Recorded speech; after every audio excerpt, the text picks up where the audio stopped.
Hi hello എല്ലാവരും സുഖമായിട്ടിരിക്കുന്നു എന്ന് വിശ്വസിക്കുന്നു. ഇന്നത്തെ വീഡിയോ എന്ന് പറയുന്നത് ചെറിയൊരു ഈവനിങ് വ്ളോഗാണ്. അപ്പോൾ എല്ലാവർക്കും വീഡിയോയിലോട്ട് സ്വാഗതം. അപ്പോൾ ഇന്ന് ഞാൻ കുറച്ച് നേരത്തെ കുളിയൊക്കെ കഴിഞ്ഞു. കാരണം മോൻ ഉച്ചയ്ക്ക് നല്ല ഉറക്കമായിരുന്നു. അപ്പോൾ ആ സമയം കൊണ്ട് ഞാൻ കുറേ തുണിയൊക്കെ കഴുകാനുള്ളതുകൊണ്ട് കഴുകി ഒക്കെ കഴിഞ്ഞതിന് ശേഷം ഞാനും പെട്ടെന്ന് കുളിച്ചു. അപ്പോഴത്തേക്കും മോള് വന്ന് പിന്നെ അവൾക്ക് ഫുഡൊക്കെ കൊടുത്ത് അവളെയും കുളിപ്പിച്ച് റെഡിയാക്കി. പിന്നെ ഇപ്പോൾ വെച്ചാൽ വൈകുന്നേരം ഒത്തിരി ലേറ്റായിട്ടാണ് വരുന്നത്. ഒരു 7-7:30 ആകുമ്പോഴത്തേക്കാണ് ആൾ വീട്ടിലെത്തുന്നത്. കുറച്ച് ദൂരെയാണ് ജോലിക്ക് പോകുന്നത്. അപ്പം ഞങ്ങൾ കാപ്പി, അതായത് വൈകുന്നേരത്തെ കാപ്പി കുടിക്കൊന്നും ചെയ്യാനുണ്ടാവാറില്ല. വന്നു കഴിഞ്ഞാൽ കുറച്ച് സമയം ഇരുന്നിട്ട് കുളിയൊക്കെ കഴിഞ്ഞ ശേഷം ഡയറക്റ്റായിട്ട് രാത്രിയിൽ ഫുഡ് കഴിച്ചിട്ട് പിന്നെ മാക്സിമം ഞങ്ങൾ നേരത്തെ കിടക്കാൻ നോക്കും. മാത്രമല്ല ഇച്ചാന് 6:30-6:45 ആകുമ്പോഴത്തേക്കും ആൾ പോവും. പിന്നെ അത് കഴിഞ്ഞിട്ട് മോൾക്കും 7:30 ആകുമ്പോൾ സ്കൂൾ ബസ് വരും. അപ്പോൾ ഇപ്പോൾ ഈ വർഷം മുതൽ ഞങ്ങൾ സ്കൂൾ ബസ്സിലാണ് വിട്ടു തുടങ്ങിയത്. കഴിഞ്ഞ വർഷം വരെ സ്കൂളിൽ നിന്ന് ഓട്ടോ അറേഞ്ച് ചെയ്തിട്ടുണ്ടായിരുന്നു. അപ്പം ഒരു 9 മണിക്കകത്ത് വരുമായിരുന്നു. 8:45 ആ ഒരു സമയമൊക്കെ ആകുമ്പോഴത്തേക്ക് ഓട്ടോ നടയിൽ വരുന്നത് കൊണ്ട് തന്നെ എളുപ്പമായിരുന്നു. ഇപ്പം അങ്ങനെയല്ല, വീട്ടിൽ നിന്ന് കുറച്ച് ദൂരം നടന്ന് അവിടെ പോയി നിൽക്കണം. അപ്പോൾ അവിടെയാണ് സ്കൂൾ ബസ് വരുന്നത്. അപ്പോൾ അതുകൊണ്ട് തന്നെ 7:30 ആകുമ്പോഴത്തേക്കും അവിടെ ചെന്ന് നിൽക്കണം. 7:45 വണ്ടി വരും. അപ്പോൾ അതുകൊണ്ട് തന്നെ ഞങ്ങൾ മാക്സിമം നേരത്തെ ഇപ്പോൾ കിടന്നുറങ്ങാൻ നോക്കാറുണ്ട്. മുമ്പ് അങ്ങനെയല്ല, ഒരു 11 മണിയൊക്കെ എന്തായാലും കഴിയും ഞങ്ങൾ ഉറങ്ങുമ്പോഴത്തേക്കും.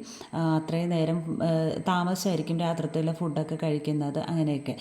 അപ്പോൾ ഞാൻ വൈകുന്നേരം ഇന്ന് കുറച്ച് നേരത്തെ തന്നെ എല്ലാ ജോലിയും തീർക്കാമെന്ന് വിചാരിച്ചു. കാരണം ചെയ്യാൻ വരുമ്പോഴത്തേക്ക് കുറച്ച് സമയം ഇങ്ങനെ സംസാരിച്ചിട്ടൊക്കെ ഇരിക്കാമല്ലോ എന്ന് വെച്ചിട്ടാണ് പെട്ടെന്ന് ചെയ്തത്. മാത്രമല്ല ഇന്ന് മോൻ ഉറങ്ങിയതുകൊണ്ട് ഒരുപാട് സമയം കിട്ടി. അല്ലെന്നുണ്ടെങ്കിൽ ഈ ഒരു സമയമൊക്കെ ആകുമ്പോഴത്തേക്ക് അവനിങ്ങനെ വൈകുന്നേരം ഒരു ഉറക്കമുണ്ട് അവന്, അതിന് വേണ്ടി കരഞ്ഞുകൊണ്ടിരിക്കും. അപ്പോൾ മാക്സിമം ഞാനിങ്ങനെ വൈകുന്നേരം ഉറക്കാറില്ല. എങ്ങനെയെങ്കിലും കൊണ്ട് നടക്കും, അവൻ്റെ കൂടെ ഇരിക്കാനൊക്കെ നോക്കും. കാരണം വൈകുന്നേരം ഉറങ്ങിക്കഴിഞ്ഞാൽ രാത്രിയിൽ ഉറക്കം ആൾക്ക് കുറവായിരിക്കും. അപ്പോൾ എനിക്കും ഉറങ്ങാൻ പറ്റത്തില്ല, രാവിലെ എഴുന്നേൽക്കാനൊക്കെ നല്ല ബുദ്ധിമുട്ടായിരിക്കും. അപ്പോൾ ഇന്ന് എന്തായാലും ആൾ ഉച്ചയ്ക്ക് നന്നായിട്ട് ഉറങ്ങി എഴുന്നേറ്റത് കൊണ്ട് വലിയ ബഹളവും കാര്യമൊന്നുമില്ല, ആളിങ്ങനെ ഇരിക്കുകയാണ്. അപ്പം ഞാൻ സ്കൂളിൽ നിന്ന് കൊണ്ടുവന്ന പാത്രമൊക്കെ എല്ലാം കുറേ ഉണ്ടായിരുന്നു. അപ്പോൾ അതൊക്കെ എടുത്ത് വാഷ് ബേസിലോട്ട് ഇട്ട് കഴുകാൻ വേണ്ടിയിട്ട്. പിന്നെ കുറച്ച് കപ്പ ഉണ്ടായിരുന്നു, അതൊക്കെ പുഴുങ്ങാൻ വേണ്ടി അടുപ്പത്ത് വെച്ചു. അത് റെഡിയാക്കി. അപ്പോൾ അതൊന്ന് കടുവറുത്തെടുക്കണം. എനിക്കിങ്ങനെ കഴിക്കുന്നതാണ് ഏറ്റവും ഇഷ്ടം, തേങ്ങയൊക്കെ ഇട്ടിട്ട്. ഇതിൻ്റെ കൂടെ ഈ മുളകും കറിവേപ്പിലയൊക്കെ കഴിക്കാൻ നല്ല ടേസ്റ്റാണ്.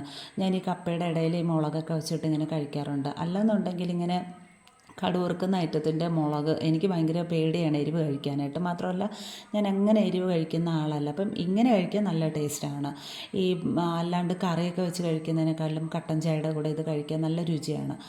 അപ്പോൾ ഞാൻ അതൊക്കെ ഒന്ന് റെഡിയാക്കി വെച്ചു. പിന്നെ അരി അരച്ച് വയ്ക്കാനുണ്ടായിരുന്നു. അപ്പോൾ ഇപ്പം ഉച്ച നല്ല എപ്പോൾ വേണോ മഴ പെയ്യാം, മഴ സമയം ആയതുകൊണ്ട് തന്നെ ഞാൻ പിന്നെ നേരത്തെ തന്നെ അരിയൊക്കെ അരച്ച് വെച്ചു, നാളെ രാവിലെ അപ്പം ഉണ്ടാക്കാൻ വേണ്ടിയിട്ട്. അപ്പോൾ നേരത്തെ അരച്ച് വെച്ചില്ല എന്നുണ്ടെങ്കിൽ മാവ് ഇങ്ങനെ പൊളിച്ച് പൊങ്ങി വരത്തില്ല. അപ്പോൾ കല്ലിച്ചിരിക്കും അപ്പമൊക്കെ ഉണ്ടാക്കുമ്പോഴത്തേക്കും. പിന്നെ കുറച്ച് വൻപയർ ഉണ്ടായിരുന്നു. അപ്പം ഞാൻ അതൊക്കെ ഒന്ന് കുതിർത്ത് വെക്കുന്നുണ്ട്, നാളെ തോരൻ വെക്കാൻ വേണ്ടിയിട്ട്. കുറച്ചേ ഉള്ളൂ, അപ്പം പുഴുങ്ങിയെടുക്കാനൊന്നുമില്ല. മാത്രമല്ല കുറേ പാത്രങ്ങളുണ്ടായിരുന്നു. അപ്പോൾ അതെല്ലാം ഒന്ന് കഴുകി വൃത്തിയാക്കണുണ്ട്.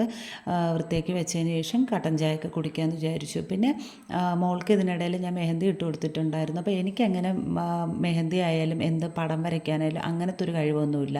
അപ്പോൾ മോൾ അപ്പുറത്തെ വീട്ടിൽ പോകുമ്പോൾ അവിടെ 2 പെൺപിള്ളേരുണ്ട്, അവരിങ്ങനെ വരച്ചൊക്കെ കൊടുക്കാറുണ്ട് കയ്യിൽ. നല്ല ഇഷ്ടമാണ് അവൾക്ക് അതൊക്കെ. അപ്പം എൻ്റെ അടുത്ത് എപ്പോഴും ചോദിക്കാറുണ്ട്. അങ്ങനെ ഒരു ട്യൂബ് ഞാൻ മേടിച്ചതാണ്, എന്നിട്ട് വരച്ച് കൊടുക്കുകയും ചെയ്തു. എങ്ങനെയൊക്കെ ഒരു ഡിസൈൻ വരച്ച് കൊടുത്തു. അപ്പോൾ വൈകുന്നേരത്തെ ഏകദേശം ജോലികളെല്ലാം കഴിഞ്ഞു. ഇനി കട്ടൻ ചായയൊക്കെ കുടിച്ചതിന് ശേഷം കുറച്ച് നേരം ഫ്രീ ആയിട്ട് ഇരിക്കാമെന്ന് വിചാരിച്ചു. അപ്പോൾ ഇന്നത്തെ വീഡിയോ എന്ന് പറയുന്നത് ഇത്രയേ ഉള്ളൂ. പുതുതായിട്ട് ആരെങ്കിലും ചാനലൊക്കെ കാണുകയാണെന്നുണ്ടോ ഒന്ന് സബ്സ്ക്രൈബ് ചെയ്ത് സപ്പോർട്ട് ചെയ്യണം. താങ്ക്